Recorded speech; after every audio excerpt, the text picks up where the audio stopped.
Suge Knight and Snoop Dogg were taking over the game together back in the 90s. Death Row became one of the most powerful labels in the industry almost overnight. Looked like nothing could slow them down. But everything wasn't cool behind the scenes, and then a beef started between Suge and Snoop that got so heated, Suge tried to take Snoop out. A lot of rap fans don't know what went down back then, so today, we're breaking down the wild story of how it all happened. Let's get right into it. Snoop came up in Long Beach, selling drugs and repping the Rollin' 20 Crips. He started rapping as a kid, but didn't take music seriously until he caught a charge and got booked on cocaine possession. After getting out of jail, he linked up with Nate Dogg and Warren G to start a rap crew called 213. They started selling mixtapes out of the trunk of a car, and that's how Dr. Dre heard Snoop Dogg and brought him in to work on his debut album, The Chronic. Snoop came over to Death Row, and rumors say Suge wasn't rocking with the idea at first. Suge's affiliated with the Mob Power Rules, and Snoop was rocking with the Crips. Snoop told The Breakfast Club, some of my homies didn't like his homies, some of my homies shot at his homies, he shot at some of my homies. It was a lot of, and then we had to become cool. Whatever street politics they had going on at the time, none of it mattered after The Chronic dropped.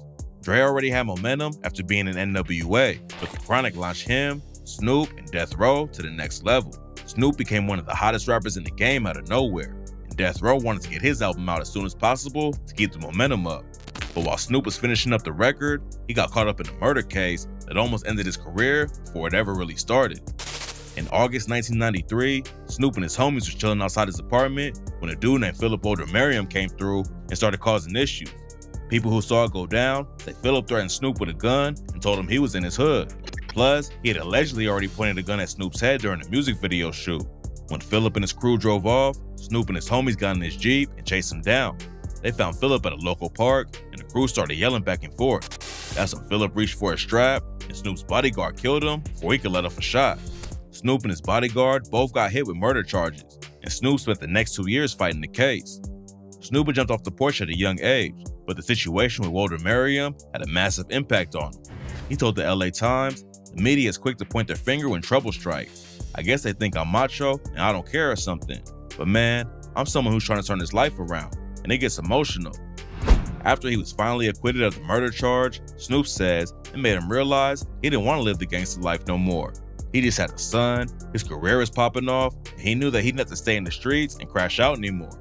Snoop wanted to start squashing beefs and spread positivity, but he was signed to one of the most violent dudes in the history of the rap game. At the same time Snoop was talking about peace, Suge had linked up with Tupac and sparked the entire war between the East and West Coast. Pac had been locked up on a sexual assault case and was going broke in prison, so his wife at the time set up a meeting between him and Suge. Suge flew out to New York and visited Pac in prison. Then a couple days later, he went on stage at the Source Awards and called out Diddy and the East Coast on live TV. Suge got Tupac out on an appeal, and they started putting pressure on the East Coast right away. Pac put out the track Hit 'Em Up and said, "First off, f*** your and the clique you claim. West Side when we ride, come equipped with game. You claim to be a player, but I f***ed your wife. We bust on bad boys, for life. Plus Puffy trying to see me, weak hearts I rip. Biggie Smalls and Junior Mafia, some mark-ass Tupac and Suge were going to war, but Snoop wasn't rocking with the drama. He said he was trying to shake hands with people and stop the violence because it may not be over till somebody get killed. Even though Snoop didn't want to jump into beef with Pac, they were always tight. Snoop says Pac was like a brother to him, but eventually, the East vs West Coast beef put a split in their relationship. Snoop was in New York with Pac, Suge, and some other dudes from Death Row.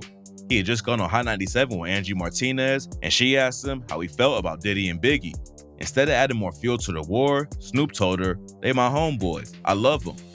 What Snoop didn't know is that his answer wouldn't just hurt his relationship with Pac, it almost got him killed. When Snoop got back to the hotel where Pac, Suge, and the rest of the Death Row crew was at, no one was rocking with him. They all left to go back to LA the next day, but Snoop says Suge wouldn't let any of his security come with him. By that point, Snoop knew he was in a dangerous situation. When they got on a private plane to fly back to LA, Snoop says he grabbed a knife and a fork to defend himself, then walked to the back of the plane with a blanket to hide. He had no idea what could happen next, so Snoop just sat back and watched everyone the whole flight.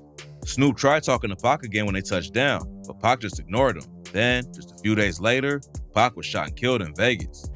Pac's death had a huge impact on Snoop, and this what finally turned him against Suge for good. Snoop accused Suge of being involved with Pac's death, and and he announced he wouldn't release any more music on Death Row. Suge went to jail over probation violation, and Snoop signed with Master P's label, No Limit Records. Snoop said, "I was working against the devil."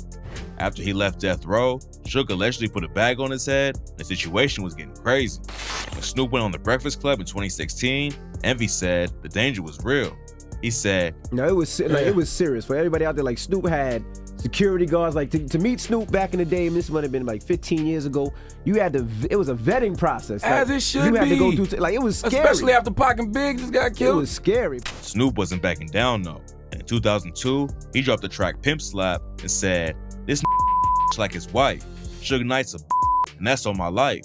And I'm gonna let the whole world see, cause you up the industry and that's on me." It didn't seem like the kind of beef that would get squashed, but in 2005, Snoop and Suge put it all behind them at a summit called Unify the West. Snoop told Vlad TV, Meaning of the minds of two great minds that realized that going at each other wouldn't do nothing but leave two dead minds. even after Suge got booked for killing a dude during the filming of Straight Outta Compton, Snoop says they kept in touch over the phone and were even talking about doing a movie on Death Row together. It's wild that Snoop was able to forgive a dude who tried to get him killed, but it just proves that he really is trying to change the game and not stay wrapped up in beef. He took it a step further this year when he actually bought Death Row Records. Death Row was pretty much dead after Snoop left back in the 90s. With Suge locked up, Tupac dead, and Dr. Dre leaving to start his Aftermath label, nobody was left to hold it down. The label changed hands a few times over the years, and in February, Snoop announced he had bought it from a company called Blackstone Music Group. Death Row will probably never be as powerful as it was back in the day, but it's still great to see it in the hands of someone like Snoop. It's been a wild ride from the days when he was just helping Dre out with the Chronic. He had to beat a murder case, survive the war between the coasts, and go head to head with Suge Knight. But now Snoop owns a piece of music history that he helped create.